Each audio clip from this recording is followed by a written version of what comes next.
everyone. So as you mentioned, we're from Queens. My name is Tiffanie. This is Serena, Kathryn, and Sarah with me. So we're all in second and third year engineering at Queens. And we're going to tell you about the Deepwater Horizon oil spill cleanup project and the lessons learned from it.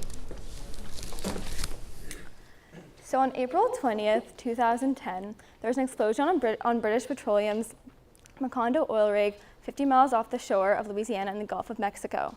This was the second largest oil spill in history, resulting in 11 casualties. 3.2 million barrels of crude oil leaked into the ocean over the span of 87 days. Over 6,000 vessels were deployed and over 87,000 personnel responded to help clean up the spill and protect the wildlife.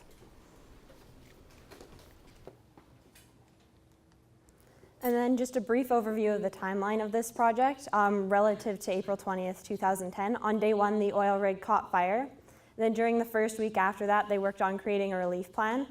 On day 10, they had a problem with their blowout preventer, which is essentially a valve that would seal off the well and stop the oil from leaking.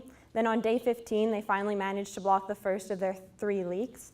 On day 20, the containment dome, which was redirecting 85% of the oil to ships, finally broke. And then on day 36, they worked on the top kill method, which is essentially when they pump down heavy mud into the wells to stop at a higher pressure to stop the oil from escaping. On day 39, that failed. On day 87, you finally have the all 3 wells being sealed with a sealing cap. And then on day 97, the CEO of BP stepped down. There are many lessons learned to be obtained from observing this case study, and most of these fall under the categories of risk management, stakeholder engagement, governance, resource, communication, and cost management. So the first lesson learned is to always have a unique risk management plan for your project. BP did not have a unique risk management plan in place before the oil spill occurred, probably because they never expected the rig to catch fire. And so the plan they had on hand was a mix of old environmental plans that they had copied from other companies' previous projects without taking into consideration the information that they contained.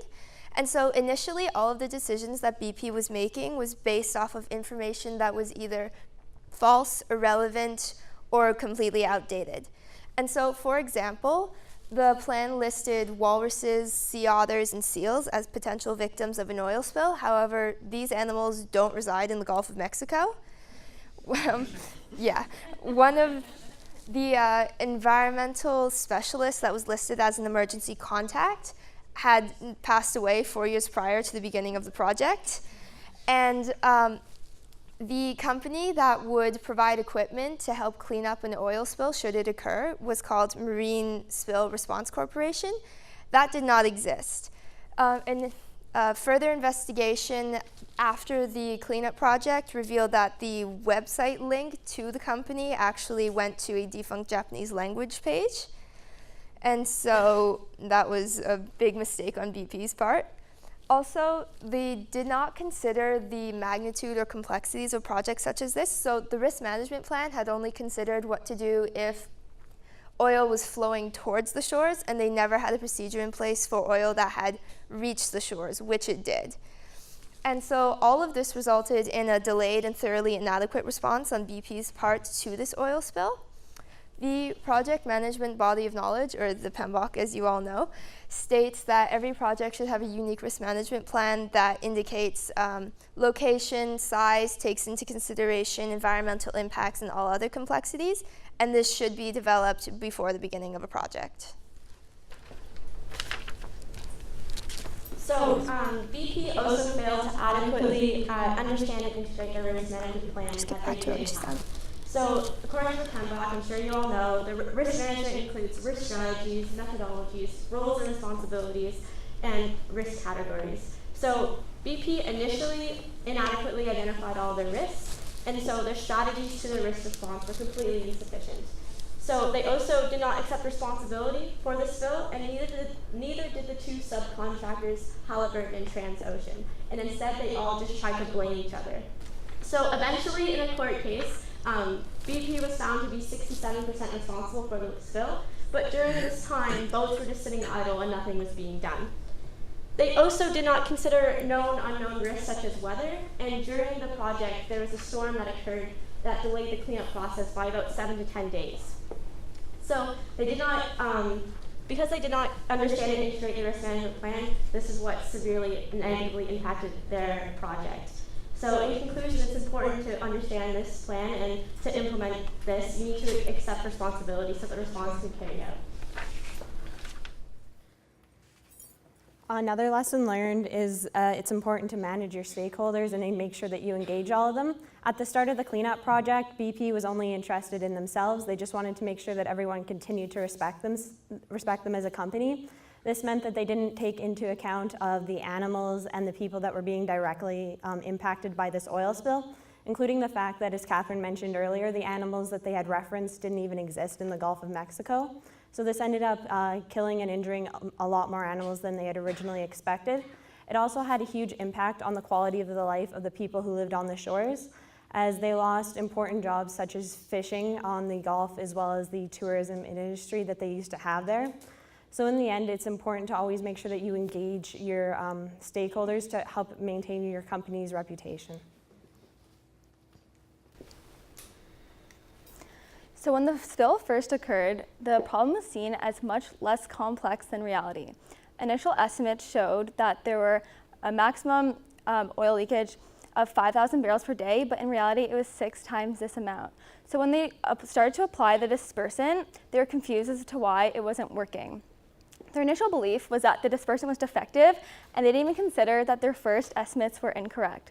So in problems that are complex, similar to this, it's really important for the project manager to consider all the elements within the scope and avoid ruling out any possibilities.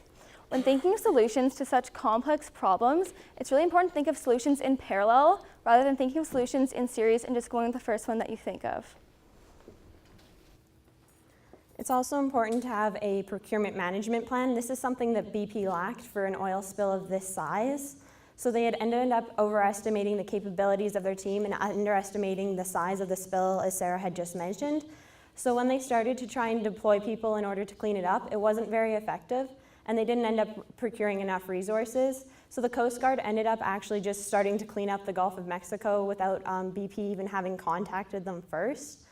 And then when BP finally did realize the magnitude of the oil spill, it took them just over 2 months to finally procure their maximum number of resources they had on site, which was 46,000 people, 6,500 boats, and just over 100 airplanes working to clean it up. So it's very important to make sure that you're able to have a procurement management plan so that you're able to stay on schedule and on budget while using your resources effectively.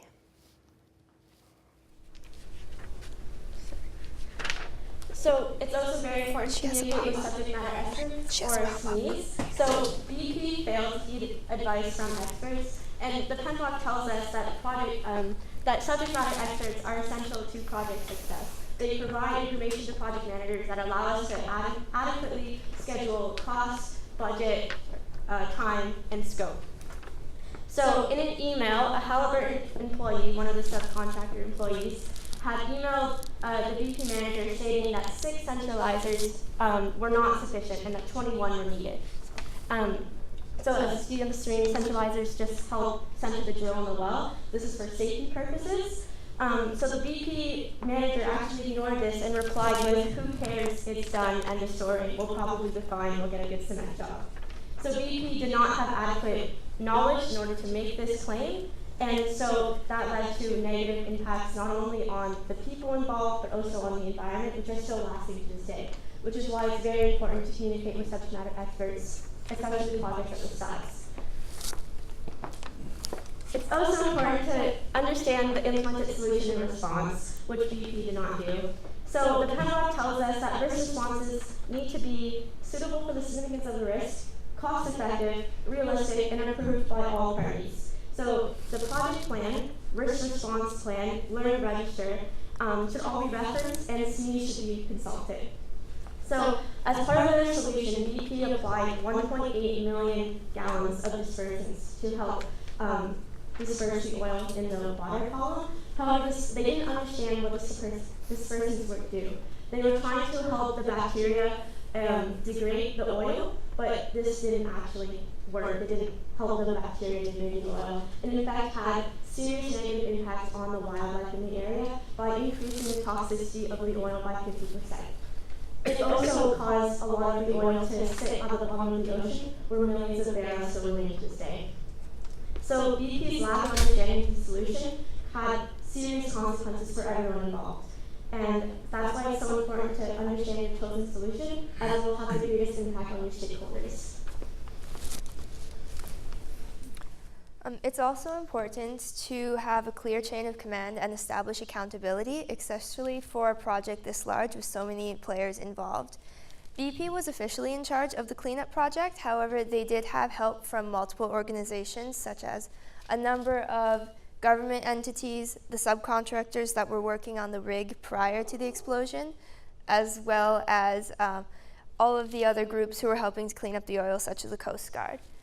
And so the project used the unified command structure in order to organize this project, and although that sounds good in theory, it is almost never used properly. And so basically the unified command structure is where you have multiple parties and they each have a commander in charge, and these people are supposed to come together and plan the project. However, that didn't happen. There was no communication within these parties.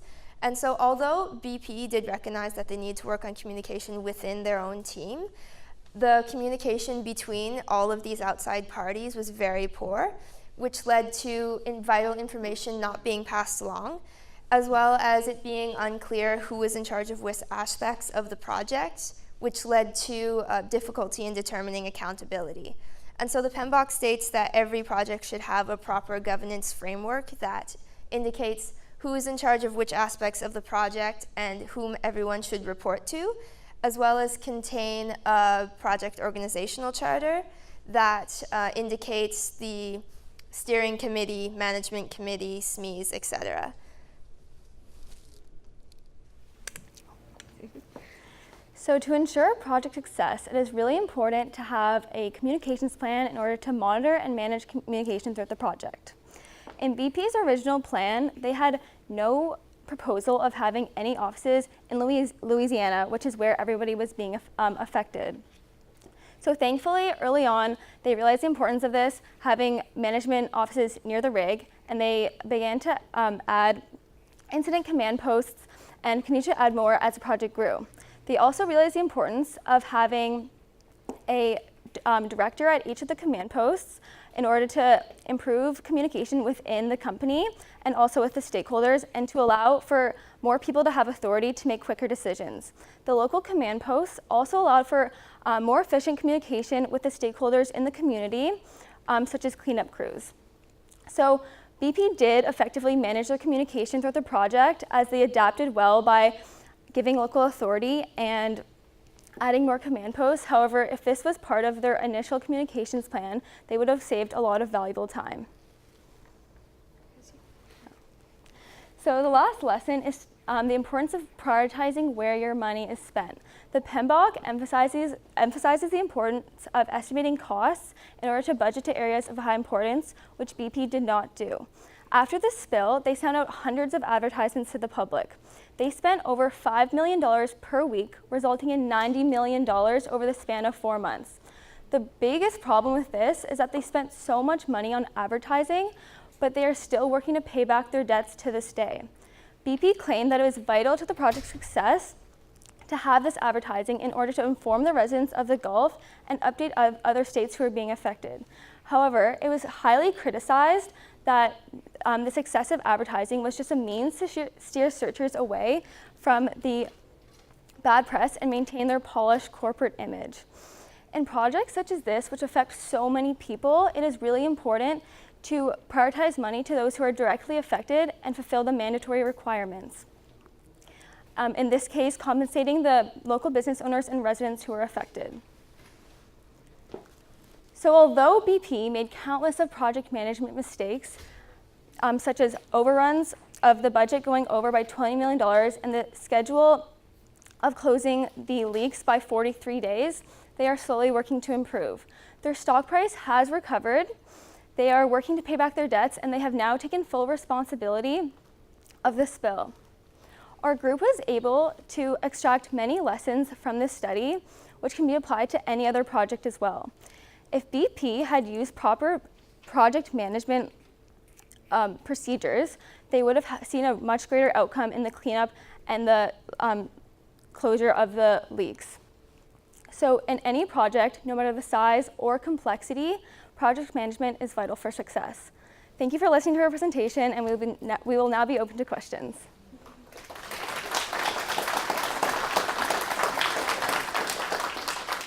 Exactly on time again. We got really good time management here going on. Excellent. So we're open to questions from the audience, again, from the judges or from anybody else. Who wants to go first? What kind of data do you have on how the local fishing community was impacted? And you mentioned that in the Did you hear what she said? Can you elaborate on that? Well, the oil spill was obviously so great. So like they were still able to fish when like the oil first started to spill, but once they realized the magnitude of the spill, it did start, and they started using the dispersants, right? So the oil was then going down. It's going to be affecting the fish, like the fish and their health and stuff. So then they're no longer really viable for people to eat and be healthy for them. So the fisheries, and they closed down like the fishing industry in general for approximately 4 or 5 months until like the end of October. It was originally going to go till the end of November, but then they decided that the oil was well enough cleaned up for them to continue fishing. As well as people within the tourism industry. Like there was a bunch of tourists who would go down to these areas because they were coastal, they had beaches and they were nice, and people no longer wanted to go there because the oil was now reaching the shores, impacting the wildlife and the experience that they wanted to have. Excellent. Next, Kathryn at the front here. I'm just interested in whether you were able to unearth how BP has improved their overall project management practices as a result of this experience. So I think a big problem of why their project management skills were so poor came from ignorance. As we said, they didn't listen to the subject matter experts, and they kind of just went with their own plans and didn't consult their stakeholders, subject matter experts, and the people who were being directly affected. So I think that once this happened and they had new governance, they were able to step back, assess the situation, and be able to learn what they did wrong. So like, as I said, they did realize throughout the project that their communications plan was poor, so they improved it. So I think that they were able to learn a lot of lessons from their mistakes and improve on that. I'm just curious as to how you selected your project and how you divided all the teams on the team. So the first part was how we selected our project. So we can actually draw on Lazzari over here. Lazzari was our instructor for our course. And so she kind of gave us a list of potential projects of what we could do. And I think that she had mentioned the Deepwater spill, or maybe we came up with it together. But all of us are pretty interested in improving people's lives. And I was pretty young at the time. I think we all were when the oil spill happened. I was 10 years old, guys. So I remember happening, and I remember being like, oh my gosh, this is so terrible for the environment and stuff. And so when we had this opportunity to research what they did, we were like, we're gonna jump on this and try to see what happened. The second part of the question was how we divided up the work. So again, part of our course is that we had to create a project charter for our project. And then we had to come up with our own project management plan. So part of that was coming up with a Gantt chart and dividing all of our tasks or our entire project over our 6 weeks that we had to complete this. And so how we did it at the end was that we each chose 3 lessons for our final report. We needed 12 lessons learned for Daria. And then to make our presentation, we combined some of them and rearranged some of them to make it a little bit nicer for you guys. Else have a question for the team? Yes. So out of the 12 lessons learned that you presented today, what do you think is the one that kind of hit home to you and you apply for your future projects? Well, I'd say that for BP, it would definitely be risk management, but for us to apply to our future projects, I'd definitely say communication. Most of the breakdowns they had during the project was because of communication, where they weren't communicating properly with outside parties, and so there was confusion about what was being done, what wasn't being done, and what needed to be done. And so really communicating between all members is key. Excellent. David has a question for himself. Yeah. Follow-up question, you're saying that for BP it's risk management, why is it not risk management for you? Well, I mean, it is definitely risk management for us too, but communication would definitely be higher on my list of trying to improve, because I feel like at the beginning of a project, I definitely would have developed a risk management plan. Again, I guess this is more of a comment than a question. I find it interesting that you are applying project management principles to this, which is really crisis management more than project management. But I totally agree with the concept of treating this crisis like a project. But there's got to be so much urgency to it, and I think you just pointed out all the mistakes that they made. And I think this is very obvious for those of us who do remember when this was happening. I remember it too. I was Right? yeah, I guess. A whole lot. The other thing I find that I think what everybody will remember from this project is how the CEO, one of his comments, which was like a public relations disaster, when he was asked something in the media, and his comment was, "I want to get my life back." Well, how about all those thousands Yeah. of people living there? Excellent. We have time for 2 more questions. I'll keep it simple. So when you said you would apply the clear communications lesson to your own project, what specific recommendation would you take as on future projects? So for me personally, I think what we all try to do during our project is that we communicate it regularly, and we also try to keep our communications like brief and concise, so it wasn't like you're overwhelmed with information. And we also try to communicate in person as much as possible. A lot of presenters today have been talking about communication and different ways of communication, and how face-to-face is probably the best way, because then you can gauge body language. So while we were doing this project, we always met in person, though we would arrange the meetings online. Sarah has something to say. I think that we are able to extract the lessons learned from communication into our own work, because we are all undergraduate engineering students, and as I'm sure some of you know, engineers aren't always the best communicators. So